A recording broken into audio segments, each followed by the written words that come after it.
So the WNBA CBA meetings are now entering their fifth hour. They are now entering their fifth hour, which, if we're being real, is a positive. It is a massive positive. Because if nothing was going to happen, and if one side or the other side was immediately backing out, this would be done. Or like the meeting would be over. The fact that they've been meeting for 4 hours means that neither side has stormed out. It means they're at the negotiating table, which is a good thing, because at the end of the day, I think there is room. There is a deal. There absolutely is a deal that helps both. And if I'm the players, ironically, I personally think that I would accept a net rev split, but get everything. You get everything. Like, you get guaranteed housing, you get you need guaranteed housing, you need a salary cap bump to at least 7 million a year, at least, maybe 8. Like, you need a whole bunch of other concessions. Like, the league has to concede on everything. And you just give them the rev split. You just give them the net rev split and just be like, you know what, we'll leave it at that. But the fact that we're 4 hours in means something is happening. It means that the likelihood is that we're going to find out one way or another today. We could hear bad news and that it's a lockout or a strike. We could hear good news otherwise. It's extremely good to lose the longer the meeting goes, and the more likely they are working out details. Yeah. The fact that, again, that they're not just walking out. I still stand by this. They should have, ESPN or one of these people should have done, if you guys have ever seen like transfer deadline day, back in the day where Sky Sports News used to put like a journalist outside the team's arena, and fans would just start running up to them. Holding up signs, just having the journalists standing outside the CBA reporting on just bullshit, being like, this player's walked in and out. It's been 4 hours, nothing, absolutely nothing. Where they're just reporting on that, standing outside it. Like, it would be like, do it like a transfer deadline day. And the WNBPA should have just had it in a place where there was a chimney and they could have black smoke coming out if nothing's been agreed, and you can have white smoke as soon as something's agreed, like some bullshit like that. I don't know. I think this should have made a fucking spectacle.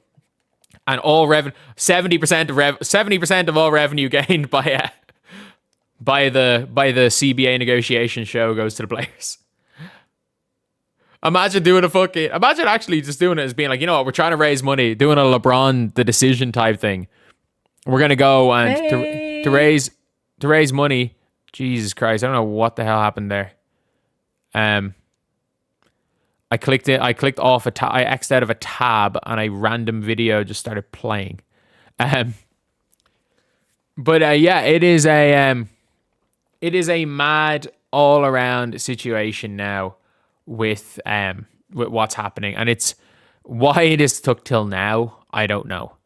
Going to waking up another breaking news headline. As long as they agree to a deal, they can stay there all night. Yeah, just lock them in. Lock them in the rec center. What was it, the South Park thing with Timmy and Jimmy? We can lock them in. But I don't know. Like, at the end of the day, look, I hope, it's bad for everybody if nothing gets solved. It's bad for everybody. It's bad for the fans. It's bad for the young. It's the people who it's worst for are the young players. So are the prospects. Because let's be real. If you are Azzi Fudd, Olivia Miles, Lauren Betts, I'm trying to think off the top of my head. If you're Azzi Fudd, Olivia Miles, Lauren Betts, Flaw J. Johnson, you are fine. If you are Awafam, you are fine. If you're Iana Martin, you are fine. If you are anybody else in the WNBA draft, you're not fine. Unrivaled don't have enough spots to offer Gianna Neepkins a deal. If you're someone like a Gianna Neepkins, you're still going to hold out for a WNBA deal because teams are going to be very high on picking you up if there is going to be a 2027 season on the off chance. But if there's no 2027 season, I don't know how much Gianna Neepkins commands on the open market overseas. And I don't think it's going to be that high. It's going to be enough money that she could survive off. if there's no WNBA, short or long term, if the WNBA is gone, which it probably will if there's a full season strike, you're looking and you're like, okay, does she just have to go and use her degree? And that's somebody who could be a fucking lottery pick. We're talking about someone who could be a lottery pick. And I'm questioning is like whether or not basketball will end up being a viable career for them if there's no lockout. Like, they are the worst people. And whatever the 2027 people class, when you go down to 2020, 2026 class, when you go down to 2028, 2029, you're looking at this current freshman class and you're like, how many of this current freshman class are going to be WNBA players? Probably about 7.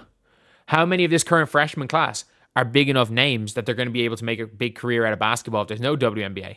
3. Jazzy Davidson, Sienna Betts, and Leah Chavez. I don't think Quinona is going to have this unbelievable basketball career. I think she's great. But, like, I don't know if Galvin, or is it Glavin? Oh, sorry, I'm blanking from Vanderbilt, the point guard. I don't know how, like, without a WNBA, how long of a basketball career she's going to have as this undersized point guard.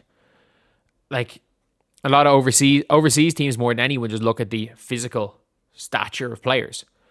That being said, it's a mad situation all around. Like, we've got 4 hours. We are 4 hours into the meeting and nothing's been said, which is huge.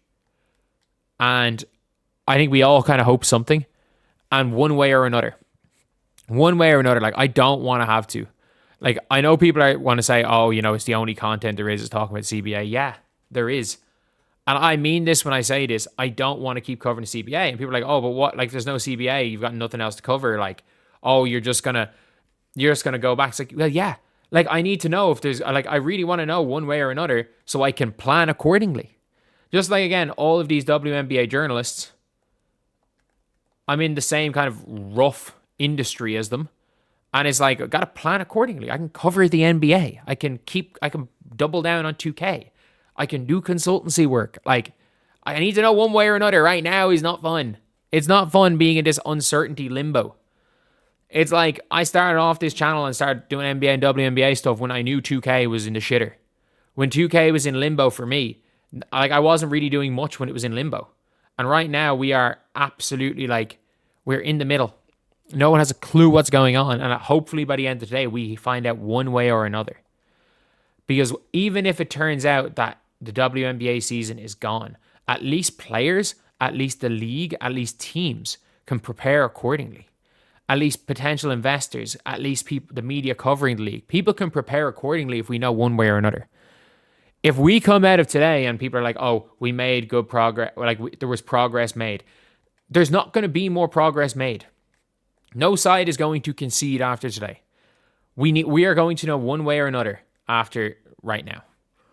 Because this is a 4-hour-long negotiation meeting on the day of the deadline. If nothing is said today, or someone doesn't come out and say, we're just working out, we're going to go back to the players and we're working out the last few details.